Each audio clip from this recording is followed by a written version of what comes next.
Hi friends, ನೀವೆಲ್ಲರೂ ಹೇಗಿದ್ದೀರಾ? App ಸಬ್ ಲೋಗ್ ಕೈಸೆ high? ಈ ವಿಡಿಯೋದಲ್ಲಿ ಪ್ರತಿದಿನ ಬಳಸುವಂಥ ಕೆಲವು ವಾಕ್ಯಗಳನ್ನು ಕಲಿಯೋಣ.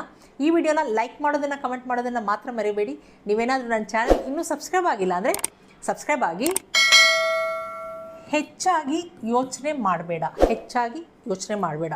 ಹೆಚ್ಚು ಇದನ್ನು ಹಿಂದಿಯಲ್ಲಿ ಜ್ಯಾದಾ. ಹೆಚ್ಚು ಜ್ಯಾದಾ. ಯೋಚನೆ ಮಾಡು, ಸೋಚೋ.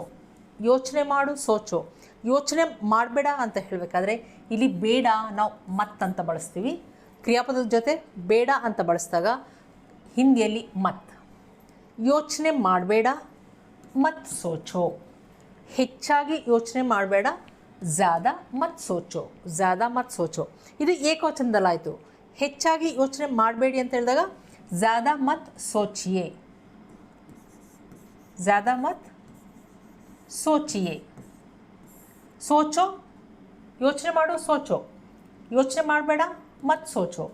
ಯೋಚನೆ ಮಾಡಬೇಡಿ, ಮತ್ ಸೋಚಿಯೇ. ಹೆಚ್ಚಾಗಿ ಯೋಚನೆ ಮಾಡಬೇಡಿ, ಜ್ಯಾದಾ ಮತ್ ಸೋಚಿಯೇ. ಹೋಗಲಿ ಬಿಡು. ಹೋಗಲಿ ಬಿಡು ಇದನ್ನು ಜಾನೆ ದೋ. ಹೋಗು, ಜಾವೋ. ಹೋಗಲಿ ಬಿಡು, ಜಾನೆ ದೋ. ಇದು ಏಕವಚನದಲ್ಲಾಯಿತು. ಹೋಗಲಿ ಬಿಡಿ ಅಂತ ಹೇಳಿದಾಗ ಜಾನೆ ದೀಜಿಯೇ. ಜಾನೆ ದೀಜಿಯೇ. ಹೋಗಲಿ ಬಿಡಿ, ಜಾನೆ ದೀಜಿಯೇ. ಹೋಗಲಿ ಬಿಡು, ಜಾನೆ ದೋ. ಹೋಗಲಿ ಬಿಡಿ, ಜಾನೆ ದೀಜಿಯೇ. ಇದೇ ರೀತಿ ನೀವು ಬೇರೆ ಬೇರೆ ಕ್ರಿಯಾಪದನ ಬಳಸ್ಬೋದು. ಬರಲಿ ಬಿಡು, ಆನೆ ದೋ. ಆಗ ಆನೆ ದೋ. ಬರಲಿ ಬಿಡಿ, ಆನೆ ದೀಜಿಯೇ. ತಿನ್ನಲಿ ಬಿಡು, ಖಾನೆ ದೋ. ತಿನ್ನಲಿ ಬಿಡಿ, ಖಾನೆ ದೀಜಿಯೇ. ಇದೇ ರೀತಿ ಬೇರೆ ಬೇರೆ ಕ್ರಿಯಾಪದಗಳ ಜೊತೆ ಬಳಸ್ಬೋದು. ನನಗೆ ಹೇಳು ಅಥವಾ ನನಗೆ ತಿಳಿಸು. ನನಗೆ, ಮುಜೆ. ಹೇಳು ಅಥವಾ ತಿಳಿಸು, ಬತಾವೋ. ನನಗೆ ಹೇಳು, ಮುಜೆ ಬತಾವೋ. ನನಗೆ ಹೇಳಿ ಅಂದಾಗ ಮುಜೆ ಬತಾಯಿಯೇ. ಬತಾಯಿಯೇ. ನನಗೆ ಹೇಳಿ, ಮುಜೆ ಬತಾಯಿಯೇ. ನನಗೆ ಹೇಳು, ಮುಜೆ ಬತಾವೋ. ನನಗೆ ಹೇಳಿ ಅಥವಾ ತಿಳಿಸಿ, ಮುಜೆ ಬತಾಯಿಯೇ. ನನಗೆ ಹೇಳಿಬಿಟ್ಟೋಗು. ಹೇಳಿಬಿಟ್ಟೋಗು ಅಥವಾ ನನಗೆ ಹೇಳೋಗು. ನನಗೆ, ಮುಜೆ. ಹೇಳು, ಬತಾವೋ. ಹೇಳಿಬಿಟ್ಟೋಗು. ಇಲ್ಲಿ ಹೋಗು, ಜಾವೋ. ಹೇಳಿಬಿಟ್ಟೋಗು, ಬತಾಕರ್ ಜಾವೋ. ನನಗೆ ಹೇಳಿಬಿಟ್ಟೋಗು, ಮುಜೆ ಬತಾಕರ್ ಜಾವೋ. ಇದೇ ರೀತಿ ಬೇರೆ ಬೇರೆ ಕ್ರಿಯಾಪದಗಳನ್ನು ಬಳಸ್ಬೋದು. ನನಗೆ ಹೇಳಿಬಿಟ್ಟು ಬಾ. ನನಗೆ ಹೇಳಿಬಿಟ್ಟು ಬಾ ಅಂದಾಗ ಮುಜೆ ಬತಾಕರ್ ಆವೋ. ಹೋಗು, ಜಾವೋ. ಬಾ, ಆವೋ.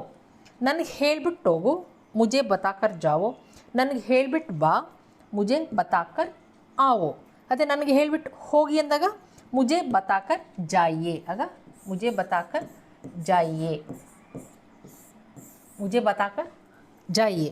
ನನಗೆ ಹೇಳಿಬಿಟ್ಟು ಹೋಗು, ಮುಜೆ ಬತಾಕರ್ ಜಾವೋ. ನನಗೆ ಹೇಳಿಬಿಟ್ಟು ಹೋಗಿ, ಮುಜೆ ಬತಾಕರ್ ಜಾಯಿಯೇ. ಇದನ್ನು ನೋಡು. ಇದನ್ನು, ಇದನ್ನು ಇಸೆ ಅಂತನಾದರೂ ಬಳಸ್ಬೋದು ಅಥವಾ ಇಸ್ಕೋ ಅಂತನಾದರೂ ಬಳಸ್ಬೋದು. ಇಲ್ಲಿ ಇಸ್ಕೋ ಅಥವಾ ಇಸೆ ಇದನ್ನು ನಾವು ವಸ್ತು ಬಗ್ಗೆ ಹೇಳಬೇಕಾದ್ರೂ ಕೂಡ ಬಳಸ್ಬೋದು ಅಥವಾ ಏಕವಚನದಲ್ಲಿ ವ್ಯಕ್ತಿ ಬಗ್ಗೆ ಹೇಳಬೇಕಾದ್ರೂ ಕೂಡ ಬಳಸ್ಬೋದು. ಇದನ್ನು ನೋಡು, ಇವನನ್ನು ನೋಡು, ಇವಳನ್ನು ನೋಡು. ಆಗ ಮೂರಕ್ಕೂ ಕೂಡ ಇಲ್ಲಿ ಇಸೆ ಅಂತ, ಇಸೆ ಅಥವಾ ಇಸ್ಕೋ. ನೋಡು, ದೇಖೋ. ಇದನ್ನು ನೋಡು, ಇಸೆ ದೇಖೋ. ಇವನನ್ನು ನೋಡು ಅಥವಾ ಇವಳನ್ನು ನೋಡು, ಇಸ್ಕೋ ದೇಖೋ. ವಸ್ತು ಬಗ್ಗೆ ಹೇಳಬೇಕಾದ್ರೆ ಅಥವಾ ವ್ಯಕ್ತಿ ಬಗ್ಗೆ ಹೇಳಬೇಕಾದ್ರೆ ಏಕವಚನದಲ್ಲಿ ಇದನ್ನು, ಇವನನ್ನು, ಇವಳನ್ನು ಇದನ್ನು ಇಸ್ಕೋ ಅಥವಾ ಇಸೆ ಅಂತ ಬಳಸ್ತೀವಿ. ಇದನ್ನು ನೋಡಿ ಕಲಿ. ಇದನ್ನು ನೋಡಿ ಕಲಿ. ಇದನ್ನು ಇಸೆ ಅಥವಾ ಇಸ್ಕೋ. ನೋಡಿ ಕಲಿ, ದೇಖ್ ಕರ್ ಸೀಖೋ. ಇಲ್ಲಿ ಕಲಿ, ಸೀಖೋ. ನೋಡಿ ಕಲಿ ಅಥವಾ ನೋಡ್ಬಿಟ್ಟು ಕಲಿ, ದೇಖ್ ಕರ್ ಸೀಖೋ. ಇಲ್ಲಿ ಕರ್ ಅಂತ ಬಳಸ್ತೀವಿ ಯಾವುದೇ ಕ್ರಿಯಾಪದದ ಜೊತೆ. ಇಲ್ಲಿ ಕರ್. ಇಲ್ಲಿ ನೋಡಿ, ಹೇಳಿಬಿಟ್ಟು ಬತಾಕರ್. ನೋಡಿ ಅಥವಾ ನೋಡಿಬಿಟ್ಟು ದೇಖ್ ಕರ್. ಇದನ್ನು ನೋಡಿ ಕಲಿ, ಇಸೆ ದೇಖ್ ಕರ್ ಸೀಖೋ. ಇವನ್ ನೋಡು ಕಲಿ, ಇವನನ್ನು ಅದನ್ನು ಕೂಡ ಇಸ್ಕೋ ಅಥವಾ ಇಸೆ ದೇಖ್ ಕರ್ ಸೀಖೋ. ಇವಳನ್ನು ನೋಡು ಕಲಿ, ಇಸೆ ದೇಖ್ ಕರ್ ಸೀಖೋ. ಇಲ್ಲಿ ಇದನ್ನು, ಇವನನ್ನು, ಇವಳನ್ನು ಮೂರಕ್ಕೂ ಕೂಡ ಇಸೆ ಅಂತ ಬಳಸ್ತೀವಿ. ಅದೇ ಅದನ್ನು ನೋಡು ಅಂದಾಗ ಉಸ್ಕೋ ದೇಖೋ. ಆಗ ಉಸೆ ಅಥವಾ ಉಸ್ಕೋ. ಉಸೆ ಅಥವಾ ಉಸ್ಕೋ. ಇದೇ ರೀತಿ ಅದನ್ನು ನೋಡು ಕಲಿ, ಆಗ ಉಸ್ಕೋ ದೇಖ್ ಕರ್ ಸೀಖೋ. ಇದನ್ನು ಇಸೆ, ಅದನ್ನು ಉಸೆ. ಇದನ್ನು, ಇವಳನ್ನು, ಇವನನ್ನು ಮೂರನ್ನು ಕೂಡ ಇಸೆ ಅಥವಾ ಇಸ್ಕೋ. ಅದೇ ಅದನ್ನು, ಅವನನ್ನು, ಅವಳನ್ನು ಆಗ ಉಸೆ ಅಥವಾ ಉಸ್ಕೋ. ಇದನ್ನು ನೀವು ಜ್ಞಾಪಕ ಇಟ್ಕೋಬೇಕು. ಒಂದು ನಿಮಿಷ ನಿಲ್ಲು, ಒಂದು ನಿಮಿಷ, ಒಂದು ಏಕ್ ನಿಮಿಷ, ಮಿನಿಟ್ ನಿಲ್ಲು, ರುಕೋ. ಒಂದು ನಿಮಿಷ ನಿಲ್ಲು, ಏಕ್ ಮಿನಿಟ್ ರುಕೋ. ಒಂದು ನಿಮಿಷ ನಿಲ್ಲಿ ಅಂತ ಹೇಳಿದಾಗ ಏಕ್ ಮಿನಿಟ್ ರುಕಿಯೇ, ರುಕಿಯೇ, ಏಕ್ ಮಿನಿಟ್ ರುಕಿಯೇ. ಒಂದು ನಿಮಿಷ ನಿಲ್ಲು, ಏಕ್ ಮಿನಿಟ್ ರುಕೋ. ಒಂದು ನಿಮಿಷ ನಿಲ್ಲಿ, ಏಕ್ ಮಿನಿಟ್ ರುಕಿಯೇ. ಚೆನ್ನಾಗಿದೆ, ಚೆನ್ನಾಗಿದೆ, ಅಚ್ಚಾ ಹೈ. ಇಲ್ಲಿ ಚೆನ್ನಾಗಿದೆ, ಚೆನ್ನಾಗಿದ್ದಾನೆ, ಚೆನ್ನಾಗಿದ್ದಾಳೆ ವಸ್ತು ಬಗ್ಗೆ ಅಥವಾ ವ್ಯಕ್ತಿ ಬಗ್ಗೆ ಏಕವಚನದ ಹೇಳಬೇಕಾದ್ರೆ ಚೆನ್ನಾಗಿದೆ, ಅಚ್ಚಾ ಹೈ. ಅದೇ ಚೆನ್ನಾಗಿವೆ ಅಥವಾ ಚೆನ್ನಾಗಿದ್ದಾರೆ ಬಹುವಚನದಲ್ಲಿ ಅಥವಾ ನಾವು ಗೌರವದಿಂದ ಹೇಳಬೇಕಾದ್ರೆ ಆಗ ಅಚ್ಚೆ ಹೈ, ಅಚ್ಚೆ ಹೈ. ಆಗ ಇಲ್ಲಿ ಬಿಂದು ಬರಬೇಕು. ಅಚ್ಚಾ ಹೈ ಏಕವಚನದಲ್ಲಿ, ಅಚ್ಚೆ ಹೈ ಬಹುವಚನದಲ್ಲಿ ಅಥವಾ ನಾವು ಗೌರವದಿಂದ ಹೇಳಬೇಕಾದ್ರೆ ಬಳಸ್ತೀವಿ. ಇದನ್ನು ನೀವು ಜ್ಞಾಪಕ ಇಟ್ಕೊಂಡ್ರೆ ಸುಲಭವಾಗಿ ನೀವು ವಾಕ್ಯಗಳನ್ನು ಮಾಡ್ಬೋದು. ಚೆನ್ನಾಗಿದೆ, ಚೆನ್ನಾಗಿದ್ದಾನೆ, ಚೆನ್ನಾಗಿದ್ದಾಳೆ, ಅಚ್ಚಾ ಹೈ. ಚೆನ್ನಾಗಿವೆ ವಸ್ತು ಬಗ್ಗೆ ಹೇಳಬೇಕಾದ್ರೆ ಚೆನ್ನಾಗಿವೆ, ಚೆನ್ನಾಗಿದ್ದಾರೆ ಬಹುವಚನದಲ್ಲಿ ಅಥವಾ ಗೌರವದಿಂದ ಹೇಳಬೇಕಾದ್ರೆ ಅಚ್ಚೆ ಹೈ. ಚೆನ್ನಾಗಿ ಅನ್ನಿಸ್ತು, ಚೆನ್ನಾಗಿ ಅನ್ನಿಸ್ತು ಇಲ್ಲಿ ನಾವು ವಸ್ತು ಬಗ್ಗೆ ಹೇಳ್ತಿದ್ದೀವಿ.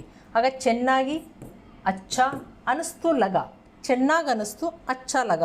ಇಲ್ಲಿ ಲಗ ಅನ್ನೋದು ನಾವು ಪುಲ್ಲಿಂಗದಲ್ಲಿ ಬಳಸ್ತಿದ್ದೀವಿ. ಅದೇ ಇವಾಗ ಗಾಡಿ ಚೆನ್ನಾಗಿದೆ ಅಂತ ಹೇಳಬೇಕಾದ್ರೆ ಗಾಡಿ ಚೆನ್ನಾಗಿದೆ, ಗಾಡಿ ಕಾರ್, ಕಾರ್ ಚೆನ್ನಾಗಿದೆ, ಕಾರ್ ಅಚ್ಚಿ ಹೈ. ಆಗ ನಾವು ಇಲ್ಲಿ ಅಚ್ಚಿ ಹೈ ಅಂತ ಬಳಸ್ತೀವಿ, ಲಿಂಗದ ಪ್ರಕಾರ ಬಳಸ್ತೀವಿ. ಅಚ್ಚಿ ಹೈ. ಕಾರ್ ಚೆನ್ನಾಗಿದೆ, ಕಾರ್ ಅಚ್ಚಿ ಹೈ. ಕಾರ್ ಚೆನ್ನಾಗಿ ಅನ್ನಿಸ್ತು, ಆಗ ಕಾರ್ ಅಚ್ಚಿ ಲಗಿ. ಆಗ ನಾವು ಇಲ್ಲಿ ಅಚ್ಚಿ ಲಗಿ. ಚೆನ್ನಾಗಿ ಅನ್ನಿಸ್ತು ವಸ್ತು ಬಗ್ಗೆ ಹೇಳಬೇಕಾದ್ರೆ ಪುಲ್ಲಿಂಗದಲ್ಲಾದಾಗ ಅಚ್ಚಾ ಲಗ. ಅದೇ ಸ್ತ್ರೀಲಿಂಗದಲ್ಲಿ ಹೇಳಬೇಕಾದ್ರೆ ಅಚ್ಚಿ ಲಗಿ. ಈಗ ಕಾರ್ ಚೆನ್ನಾಗಿ ಅನ್ನಿಸ್ತು, ಕಾರ್ ಅಚ್ಚಿ ಲಗಿ. ಮೂವಿ ಚೆನ್ನಾಗಿ ಅನ್ನಿಸ್ತು, ಮೂವಿ ಚೆನ್ನಾಗಿ ಅನ್ನಿಸ್ತು, ಮೂವಿ ಸ್ತ್ರೀಲಿಂಗ. ಆಗ ಮೂವಿ ಅಚ್ಚಿ ಲಗಿ. ಅದೇ ಸಿನಿಮಾ ಅಂತ ಬಳಸ್ಬೇಕಾದ್ರೆ ಸಿನಿಮಾ ಚೆನ್ನಾಗಿ ಅನ್ನಿಸ್ತು, ಸಿನಿಮಾ ಅಚ್ಚಾ ಲಗ. ಸಿನಿಮಾ ಅನ್ನೋದು ಪುಲ್ಲಿಂಗದಲ್ಲಿ ಬಳಸ್ತೀವಿ. ಮೂವಿ ಅಥವಾ ಫಿಲ್ಮ್ ಅಂತ ಹೇಳ್ಬೇಕಾದ್ರೆ ಅದು ಸ್ತ್ರೀಲಿಂಗದಲ್ಲಿ ಬರುತ್ತೆ. ಆಗ ಮೂವಿ ಚೆನ್ನಾಗಿ ಅನ್ನಿಸ್ತು, ಮೂವಿ ಅಚ್ಚಿ ಲಗಿ ಅಥವಾ ಫಿಲ್ಮ್ ಅಚ್ಚಿ ಲಗಿ. ಪುಲ್ಲಿಂಗದಲ್ಲಿ ಹೇಳಬೇಕಾದ್ರೆ ಅಚ್ಚಾ ಲಗ. ಅದೇ ಸ್ತ್ರೀಲಿಂಗದಲ್ಲಿ ಹೇಳಬೇಕಾದ್ರೆ ಅಂದರೆ ಯಾವ ವ್ಯಕ್ತಿ ಅಥವಾ ವಸ್ತು ಬಗ್ಗೆ ಮಾತಾಡ್ತಿದ್ದೀವೋ ಆ ವ್ಯಕ್ತಿ ಅಥವಾ ವಸ್ತು ಯಾವ ಲಿಂಗದಲ್ಲಿದೆ ಅದ್ರ ಪ್ರಕಾರ ಇಲ್ಲಿ ನಾವು ಪುಲ್ಲಿಂಗ ಸ್ತ್ರೀಲಿಂಗದಲ್ಲಿ ಬಳಸ್ತೀವಿ. ಚೆನ್ನಾಗಿದೆ ಅಚ್ಚಾ ಹೈ ಇದು ಪುಲ್ಲಿಂಗದಲ್ಲಿ, ಚೆನ್ನಾಗಿದೆ ಅಚ್ಚಿ ಹೈ ಇದು ಸ್ತ್ರೀಲಿಂಗದಲ್ಲಿ ಬಳಸ್ತೀವಿ. ಅದೇ ಚೆನ್ನಾಗಿ ಅನ್ನಿಸ್ತು ಅಚ್ಚಾ ಲಗ ಇದು ಪುಲ್ಲಿಂಗದಲ್ಲಿ. ಅದೇ ಸ್ತ್ರೀಲಿಂಗದಲ್ಲಾದರೆ ಚೆನ್ನಾಗಿ ಅನ್ನಿಸ್ತು ಅಚ್ಚಿ ಲಗಿ. ನಾನು ಕಾಯ್ತಿದ್ದೀನಿ, ನಾನು ಕಾಯ್ತಿದ್ದೀನಿ, ಕಾಯ್ತಿದ್ದೀನಿ ಇದು ಕಂಟಿನ್ಯೂಸ್ ಫಾರ್ಮ್ ಆಯಿತು, ಪ್ರೆಸೆಂಟ್ ಕಂಟಿನ್ಯೂಸ್ ಫಾರ್ಮ್. ನಾನು ಮೇ ಕಾಯುವುದು, ಇದನ್ನು ಇಂತಜಾರ್ ಕರ್ನ, ಕಾಯುವುದು ಇಂತಜಾರ್ ಕರ್ನ. ಕಾಯ್ತಿದ್ದೀನಿ ಅಂತ ನನ್ನ ಬಗ್ಗೆ ಹೇಳಬೇಕಾದ್ರೆ ಕರ್ ರಹಾ ಹೂँ, ಇಂತಜಾರ್ ಕರ್ ರಹಾ ಹೂँ ಪುಲ್ಲಿಂಗದಲ್ಲಿ ಹೇಳ್ತೀವಿ. ಇಂತಜಾರ್ ಕರ್ ರಹಿ ಹೂँ ಸ್ತ್ರೀಲಿಂಗದಲ್ಲಿ. ನಾನು ಮೈ ಕಾಯ್ತಿದ್ದೀನಿ, ಇಂತಜಾರ್ ಕರ್ ರಹಾ ಹೂँ ಪುಲ್ಲಿಂಗದಲ್ಲಿ, ಇಂತಜಾರ್ ಕರ್ ರಹಿ ಹೂँ ಸ್ತ್ರೀಲಿಂಗದಲ್ಲಿ. ಅದೇ ರಮೇಶ ಕಾಯ್ತಿದ್ದಾನೆ ಅಂತ ಹೇಳಬೇಕಾದ್ರೆ ರಮೇಶ್ ಇಂತಜಾರ್ ಕರ್ ರಹಾ ಹೈ. ಆಗ ಕರ್ ರಹಾ ಹೈ ಹೇ ಅಂತ ಬಳಸ್ತೀವಿ ಏಕವಚನದಲ್ಲಿ, ಪುಲ್ಲಿಂಗದಲ್ಲಾಗಲಿ ಸ್ತ್ರೀಲಿಂಗದಲ್ಲಾಗಲಿ. ಕಾಯ್ತಿದ್ದಾನೆ ಅಥವಾ ಕಾಯ್ತಿದ್ದಾಳೆ ಇಂತಜಾರ್ ಕರ್ ರಹಾ ಹೈ ಪುಲ್ಲಿಂಗದಲ್ಲಿ, ಇಂತಜಾರ್ ಕರ್ ರಹಿ ಹೈ ಸ್ತ್ರೀಲಿಂಗದಲ್ಲಿ. ಇಲ್ಲಿ ಹೂ ಅನ್ನೋದು ನನ್ನ ಬಗ್ಗೆ ಹೇಳಬೇಕಾದ್ರೆ, ಅದೇ ಹೇ ಅನ್ನೋದನ್ನು ಪುಲ್ಲಿಂಗದಲ್ಲಿ ಅಥವಾ ಸ್ತ್ರೀಲಿಂಗದಲ್ಲಿ ಏಕವಚನದಲ್ಲಿ ಹೇಳಬೇಕಾದ್ರೆ ಬಳಸ್ತೀವಿ. ನಾನು ಕಾಯ್ತಿದ್ದೀನಿ ಮೈ ಇಂತಜಾರ್ ಕರ್ ರಹಾ ಹೂँ ಪುಲ್ಲಿಂಗದಲ್ಲಿ, ಮೈ ಇಂತಜಾರ್ ಕರ್ ರಹಿ ಹೂँ ಸ್ತ್ರೀಲಿಂಗದಲ್ಲಿ. ಅದೇ ರಮೇಶ ಕಾಯ್ತಿದ್ದಾನೆ, ರಮೇಶ್ ಇಂತಜಾರ್ ಕರ್ ರಹಾ ಹೈ. ಗೀತಾ ಕಾಯ್ತಿದ್ದಾಳೆ, ಗೀತಾ ಇಂತಜಾರ್ ಕರ್ ರಹಿ ಹೈ. ಅಪ್ಪ ಕಾಯ್ತಿದ್ದಾರೆ ಗೌರವದಿಂದ ಹೇಳಬೇಕಾದ್ರೆ ಅಪ್ಪ ಪಾಪ, ಪಾಪ ಇಂತಜಾರ್ ಕರ್. ಆಗ ರಹೆ ಅಂತ ಬಳಸ್ತೀವಿ. ರಹಾ ಅನ್ನೋದು ಪುಲ್ಲಿಂಗದಲ್ಲಿ, ರಹಿ ಅನ್ನೋದು ಸ್ತ್ರೀಲಿಂಗದಲ್ಲಿ. ಅದೇ ರಹೆ ಅನ್ನೋದು ನಾವು ಬಹುವಚನದಲ್ಲಿ ಅಥವಾ ಗೌರವದಿಂದ ಹೇಳ್ಬೇಕಾದ್ರೆ ಬಳಸ್ತೀವಿ. ಆಗ ಇಲ್ಲಿ ಹೇ ಅಂತ ಬಳಸ್ತೀವಿ. ಹೇ ಯಾಕೆ? ಹೇ ಅನ್ನೋದು ನಾವು ಇಲ್ಲಿ ಗೌರವದಿಂದ ಹೇಳ್ತಿದ್ವಿ, ಅದಕ್ಕೆ ಇಲ್ಲಿ ಹೇ ಅಂತ ಬಳಸ್ತೀವಿ. ಹೇ ಇಲ್ಲಿ ಹೇ ಅನ್ನೋದು ಏಕವಚನದಲ್ಲಿ, ಹೇ ಅನ್ನೋದು ಬಹುವಚನದಲ್ಲಿ ಅಥವಾ ನಾವು ಗೌರವದಿಂದ ಹೇಳಬೇಕಾದ್ರೆ ಬಳಸ್ತೀವಿ. ಅಪ್ಪ ಕಾಯ್ತಿದ್ದಾರೆ, ಪಾಪ ಇಂತಜಾರ್ ಕರ್ ರಹೆ ಹೈ. ಇದನ್ನು ಮುಟ್ಟಬೇಡ, ಇದನ್ನು ಇಸೆ ಅಥವಾ ಇಸ್ಕೋ. ಮುಟ್ಟಬೇಡ, ಮುಟ್ಟುವುದು ಇದನ್ನು ಚೂನ, ಮುಟ್ಟುವುದು ಚೂನ. ಮುಟ್ಟಬೇಡ, ಬೇಡ ಇಲ್ಲಿ ಮಾತು. ಮುಟ್ಟಬೇಡ ಚುನಮತ್ ಅಥವಾ ಮತ್ ಚುವೋ ಅಂತನಾದರೂ ಬಳಸ್ಬೋದು. ಮತ್ ಚುವೋ, ಚುನಮತ್ ಅಥವಾ ಮತ್ ಚುವೋ. ಇದನ್ನು ಮುಟ್ಟಬೇಡ, ಇಸೆ ಚುನಮತ್ ಅಥವಾ ಇಸೆ ಮತ್ ಚುವೋ. ಇದನ್ನು ಮುಟ್ಟಬೇಡಿ ಅಂತ ಹೇಳ್ಬೇಕಾದ್ರೆ ಇಸೆ ಚೂಯೆ ಮತ್, ಆಗ ಚೂಯೆ ಮತ್, ಇಸೆ ಚೂಯೆ ಮತ್ ಅಥವಾ ಮತ್ ಚೂಯೆ ಈ ರೀತಿಯಾದರೂ ಬಳಸ್ಬೋದು. ನಾನು ಮನೇಲಿದ್ದೀನಿ, ನಾನು ಮನೇಲಿದ್ದೀನಿ. ಮನೆಯಲ್ಲಿ, ಮನೆ ಗರ್, ಮನೆಯಲ್ಲಿ ಅಂತ ಹೇಳಿದಾಗ ಘರ್ ಪರ್.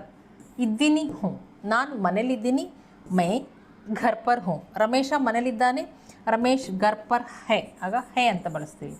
ಗೀತಾ ಮನೇಲಿದ್ದಾಳೆ, ಗೀತಾ ಘರ್ ಪರ್ ಹೇ. ಅಪ್ಪ ಮನೇಲಿದ್ದಾರೆ, ಪಾಪ ಘರ್ ಪರ್ ಹೇ, ಬಿಂದು ಬರಬೇಕು, ಹೇ. ಅದೇ ನಾನು ಆಫೀಸ್ನಲ್ಲಿದ್ದೀನಿ ಅಂದಾಗ ಮೇ ಆಫೀಸ್ ಮೇ ಹ್ಞೂ, ಇಲ್ಲಿ ಪರ್ ಅನ್ನೋದು ಗರ್ ಅಂತ ಬಳಸ್ತೀವಿ. ಅದೇ ನಾನು ಆಫೀಸ್ನಲ್ಲಿದ್ದೀನಿ, ಮೇ ಆಫೀಸ್ ಮೇ ಹ್ಞೂ, ಆಫೀಸ್ ಮೇ.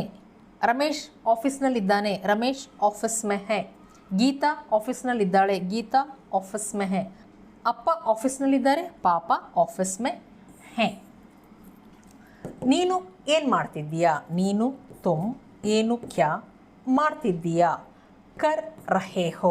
ಇಲ್ಲಿ ಏಕವಚನದಲ್ಲಿ ಹೇಳ್ತಿದ್ವಿ, ಅದಕ್ಕೆ ಮಾಡ್ತಿದ್ದೀಯಾ, ಕರ್ ರಹೆ ಹೋ, ಏನು ಮಾಡ್ತಿದ್ದೀಯಾ, ಕ್ಯಾ ಕರ್ ರಹೆ ಹೋ, ನೀನೇನು ಮಾಡ್ತಿದ್ದೀಯಾ, ತುಮ್ ಕ್ಯಾ ಕರ್ ರಹೆ ಹೋ. ಇದನ್ನೇ ನಾವು ಗೌರವದಿಂದ ಹೇಳಬೇಕಾದ್ರೆ ನೀವು ಏನು ಮಾಡ್ತಿದ್ದೀರಾ, ಆಪ್ ಕ್ಯಾ ಕರ್ ರಹೆ ಹೇ, ಆಗ ರಹೆ ಹೇ. ಅದೇ ರಮೇಶ ಏನು ಮಾಡ್ತಿದ್ದಾನೆ, ಆಗೇನಂತ ಹೇಳ್ತೀವಿ, ರಮೇಶ್ ಕ್ಯಾ ಕರ್ ರಹಾ ಹೇ, ಆಗ ಹೇ ಅಂತ ಬಳಸ್ತೀವಿ. ರಮೇಶ್ ಏನು ಮಾಡ್ತಿದ್ದಾನೆ, ರಮೇಶ್ ಕ್ಯಾ ಕರ್ ರಹಾ ಹೇ. ಗೀತಾ ಏನು ಮಾಡ್ತಿದ್ದಾಳೆ, ಗೀತಾ ಕ್ಯಾ ಕರ್ ರಹಿ ಹೇ, ಆಗ ರಹ ಅನ್ನೋದು ಪುಲ್ಲಿಂಗದಲ್ಲಿ, ರಹಿ ಅನ್ನೋದು ಸ್ತ್ರೀಲಿಂಗದಲ್ಲಿ. ಆಗ ಹೇ ಅನ್ನೋದು ನಾವು ಏಕವಚನದಲ್ಲಿ ಹೇಳ್ಬೇಕಾದ್ರೆ ಬಳಸ್ತೀವಿ, ಪುಲ್ಲಿಂಗದಲ್ಲೇ ಆಗಲಿ ಅಥವಾ ಸ್ತ್ರೀಲಿಂಗದಲ್ಲೇ ಆಗಲಿ. ಅದೇ ಹೇ ಅನ್ನೋದು ನಾವು ಗೌರವದಿಂದ ಅಥವಾ ಬಹುವಚನದಲ್ಲಿ ಹೇಳ್ಬೇಕಾದ್ರೆ ಬಳಸ್ತೀವಿ. ಇದನ್ನು ನೀವು ಜ್ಞಾಪಕ ಇಟ್ಕೊಂಡ್ರೆ ಸುಲಭವಾಗಿ ನೀವು ವಾಕ್ಯಗಳನ್ನು ಮಾಡ್ಬೋದು. ಫ್ರೆಂಡ್ಸ್, ಇಷ್ಟೆಲ್ಲ ಅರ್ಥ ಆಗಿದೆ ಅಂದ್ಕೊಂಡಿದ್ದೀನಿ. ನಿಮಗೇನಾದರೂ ವಿಡಿಯೋ ಇಷ್ಟ ಆದಲ್ಲಿ ಲೈಕ್ ಬಟನ್ ಪ್ರೆಸ್ ಮಾಡಿ, ಕಮೆಂಟ್ ಕೂಡ ಮಾಡಿ. ಮತ್ತೆ ಮುಂದಿನ ವೀಡಿಯೋದಲ್ಲಿ ಸಿಗೋಣ. Thank you.